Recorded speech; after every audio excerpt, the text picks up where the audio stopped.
They've happened quickly, and there's still 9 overs to chase these runs down. 9.11 required. So it's not out of hand just yet, and they need a partnership here. Karthik Gopalakrishnan has come to join Padmaraju. Padmaraju will be on strike for the start of the second over. I think Padmaraju is the key to this innings. He's a good all-rounder, and I think if he bats through, he'll get close to this total.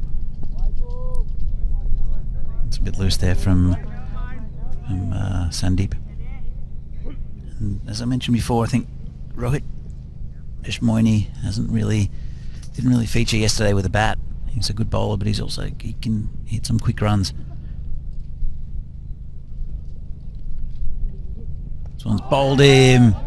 Well, I think Naveen might have thought that it kept a bit low, but he just played all around it, and that's a big wicket. That's 3 wickets down already for Rooks. Let's have a look. You say it didn't bounce a lot. I think also the shot wasn't right, and it still hit the top of the stumps. And yeah, just looking for one that wasn't quite there. I think again, shot selection. Well, the Rooks.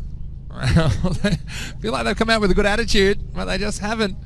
Been making good decisions at the crease, and they've had a couple of things conspire against them as well. The third wicket goes down. Now it's 3 for 3.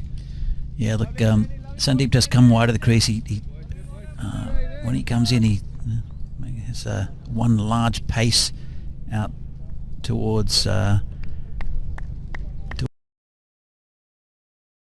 covers, I guess, and he comes from wide of the crease, and that's what happened. He angled it in, and Naveen was looking at the pitch, but I think it was a good bounce.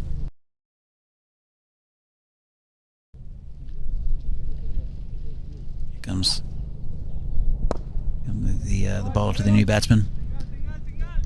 We got Kerno accusing me of the commentary kiss of death. I think that was before Teb was dismissed. Probably got me on that one. Kerno did talk him up, didn't I? The big Teb. Maybe we see some more of him. And Tim Moore was saying, let's see some more batters standing out of their crease. Some of these bowlers, a tactic you see employed sometimes. And well, see if the Rooks can put something together in this chase. That's what I was done, but it's in the air, safe. Should just get one, I think. I don't think they'll tempt it from after losing 3 wickets already. Risky single wouldn't be on. So you hear Dylan Stain very chatty near the wicket. Microphone's picking up. They're not going to run 2 on you. You can see why. The batsmen have been scarred so far by that run out. Sounds good bowling. Yeah, look, Dylan Stain, he is quite chatty. Being disparaging to the batsman. There's no sledging, but he will encourage his team, and he's in that short cover position. When he comes in, he's still short cover, but he comes in a lot, about 5 metres ish, and quite quickly.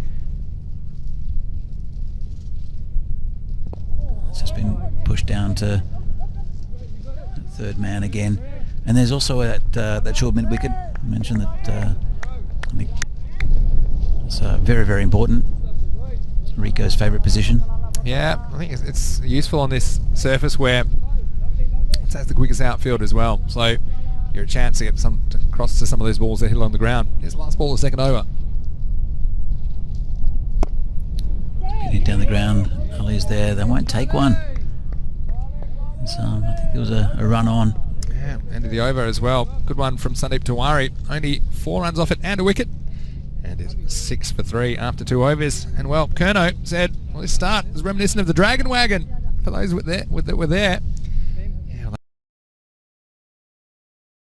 they had a terrible start in that game. The Miranda Dragons in Portugal. It's a all-time low score on ECN. 14 runs off their 10 overs, 14 for 8. They just could not get anything away, couldn't take a trick. At one stage, as a run out missed, it would have been 9 for 9 as well. I tell you what, when you have so many games, you see some extreme things. And we've seen over 200 runs before in a 10 over match. We've seen 14 runs.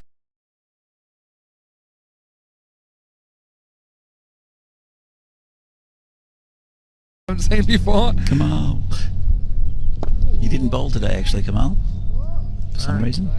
And the thing is, that's what the beauty of European Cricket Network is the fact that see all kinds of things, and just don't try and compare it to anything, because it's its own entertainment product and it's very unique. It's unlike anything else anywhere in the world. Here's Tree, who comes out and he's right on the money at the start, and I think he bowls these. I think it's a form of leg spin, because he does roll his fingers over the ball, but it's an unusual arm action. It's pretty effective for him. This is in the air. Won't get there though. It's Sunny out there. Sunny Mitra. We saw him opening the batting earlier in the week. Never got going. He's been relegated to down the order. He also kept a little bit. This one's down the leg side. Just been turned around the corner. It's a good shot in the end. Bit risky. He exposed all his stumps. Peter Young's got a good question in here for you, Danny, as well. It says, with a number of different languages on the pitch, which language is the on-field chat normally done in? It depends on the team. Calling's normally done in English, yes, no. In Czech, actually, yes is no. Yeah, so that's right. That's caused issues. This is nicely hit, and that'll be 4 runs, and that's much needed. Good shot there. Just hit a bit across the line a bit, but there's no one out there. First boundary of the innings. Again, taking a bit of a risk, but I think I probably need to stay in touch. I want to keep this rate required under 10 as long as they can. Took it from outside the off stump, but go Palakrishnan. Karthik go Palakrishnan, that is. He's a pretty good batsman, and he's still have his eyes on this target. Yeah, so you say that, yeah, in Czech, ano means yes. Ano means yes, but and often you just abbreviate it to no, which is confusing, especially in cricket, because you can see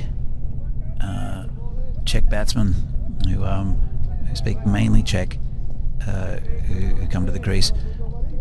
They say no, and they nod their head, right? And which is like in cricket is a nightmare.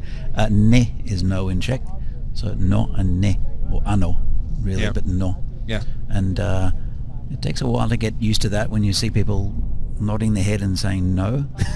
Yeah, I can understand that being a little bit confusing for sure. Let's get to the end of the power play. 14 for 3. Much better over, but still falling a little bit behind the rate. The Rooks, they require 10 and over from here. 70 off 7 overs. And we're going to see Navid Ahmed coming in to the attack in the 4th over. 5 outfielders will be allowed from this point because the power play is over. Yeah, so I think you're right. It does depend on the team, doesn't it? And also depends whether the chat is mostly